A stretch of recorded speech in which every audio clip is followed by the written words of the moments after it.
Maintenant, on se rend à Laval où, vous le voyez, François Legault est en point de presse, présente des candidats et en profite également pour y aller d'un premier engagement en vue des élections. On l'écoute.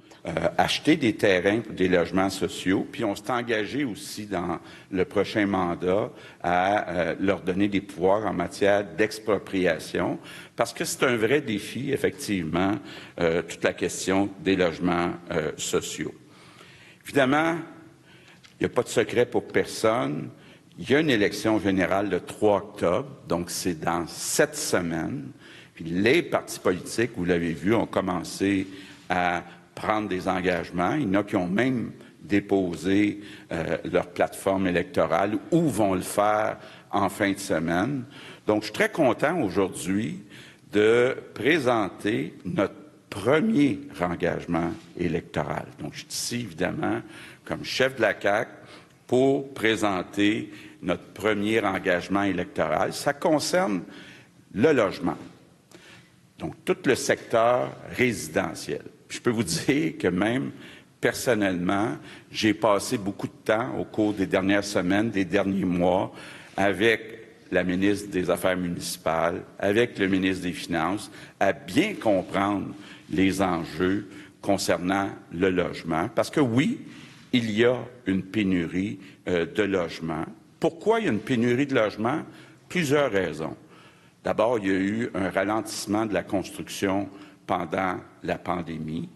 Deuxièmement, puis ça c'est indirectement une bonne nouvelle, avec l'augmentation des services puis des soins à domicile, il y a de plus en plus de personnes âgées qui préfèrent rester à la maison plutôt que d'aller dans les résidences de personnes âgées. Puis quelque chose qui est bon, peut-être un petit peu négatif, il y a des couples qui se séparent et donc au lieu d'avoir besoin d'un logement, ils ont besoin de 2 logements. Il y a une dynamique aussi qui est très différente quand on regarde la géographie des besoins. Actuellement, suite à la pandémie, avec le télétravail, il y a beaucoup de gens qui ont décidé de déménager en banlieue ou en région. Donc, on a vraiment regardé, là, région par région, même, je dirais dans certains cas, sous-région par sous-région, les besoins résidentiels. Quand on parle des besoins de logement, des besoins de maisons, de condos, il faut séparer 2 choses. D'un côté, les logements sociaux et abordables pour les personnes qui ont un faible revenu, puis il y a le marché que je dirais, le marché régulier. Bon, le marché régulier a beaucoup évolué. Pendant longtemps, le Québec avait un prix moyen de maison beaucoup plus bas qu'en Ontario ou qu'ailleurs. C'est encore le cas, mais il y a eu une augmentation importante du prix des maisons. Plusieurs raisons encore là. D'abord, il y a des gens qui ont économisé pendant la pandémie, ne sont pas allés en voyage à l'étranger et donc ont des montants disponibles plus élevés pour investir dans les maisons. Il y a eu aussi des augmentations de salaire, on le voit, qui sont exceptionnellement élevées. Donc, il y a certaines personnes qui ont des revenus disponibles plus élevés, donc qui sont prêts à payer plus pour une maison. Bon, il y a eu aussi, suite à la pandémie, des problèmes du côté du coût des matériaux de construction, la disponibilité de la main-d'œuvre en construction.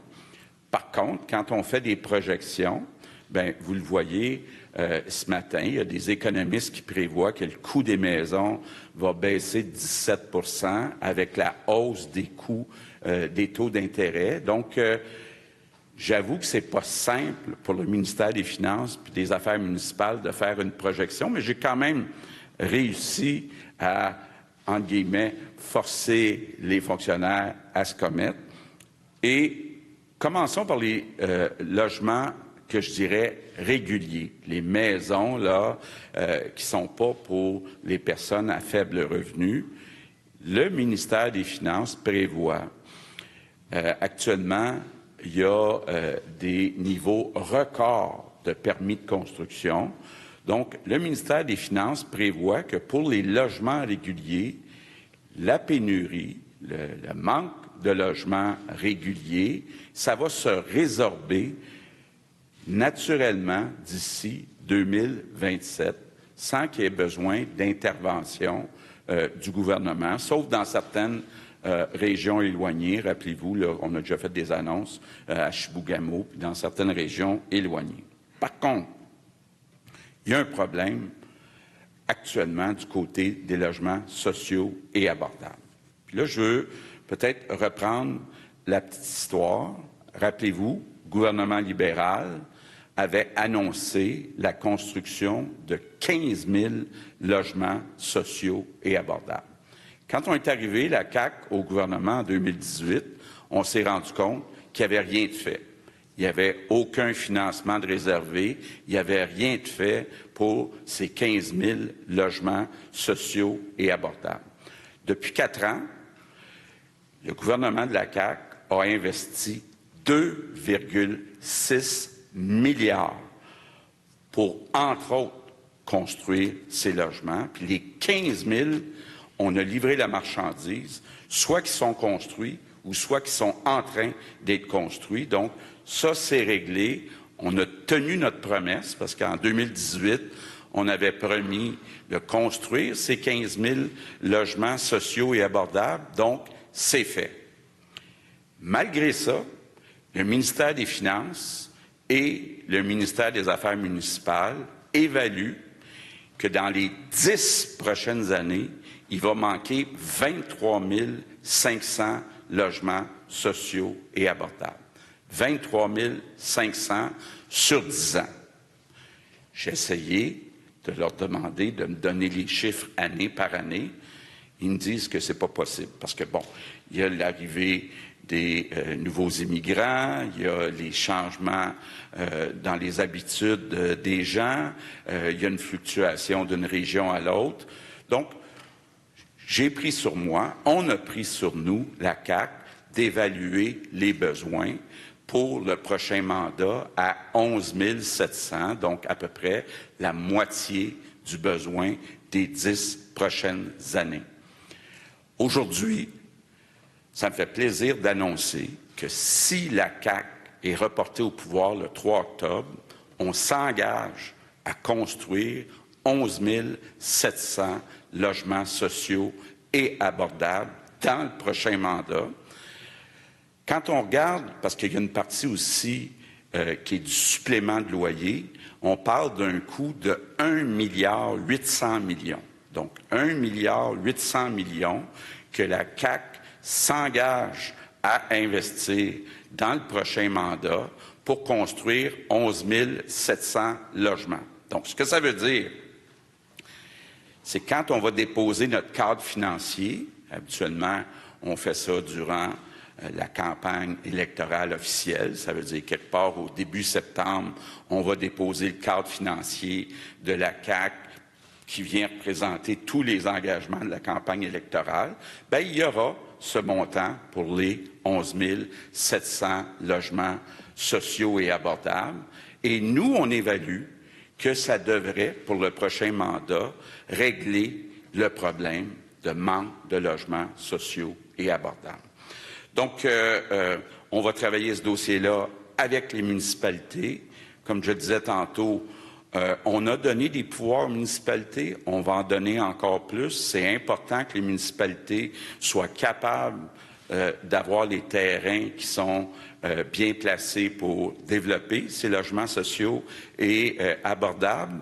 On avait promis en 2018 de construire 15 000 logements sociaux et abordables. On a livré la marchandise et je pense que c'est la marque de commerce de la CAQ, les 11 700 logements qui manquent pour le prochain mandat. Bien, on va aussi livrer la marchandise. Donc, j'invite, en terminant, les Québécois. François Legault, donc à Laval, qui va d'une première promesse électorale concernant le logement. Il a dit d'emblée, oui, il y a pénurie de logements. On n'a pas dit crise du logement, mais bien pénurie de logements. Parle, de différentes raisons.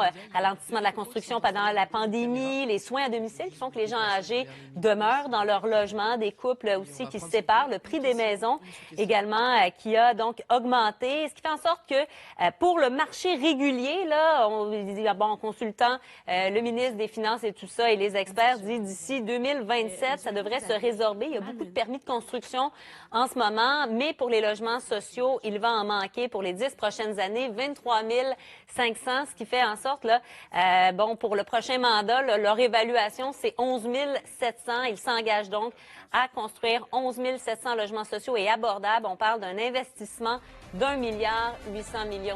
Donc, c'est la promesse qui a été faite.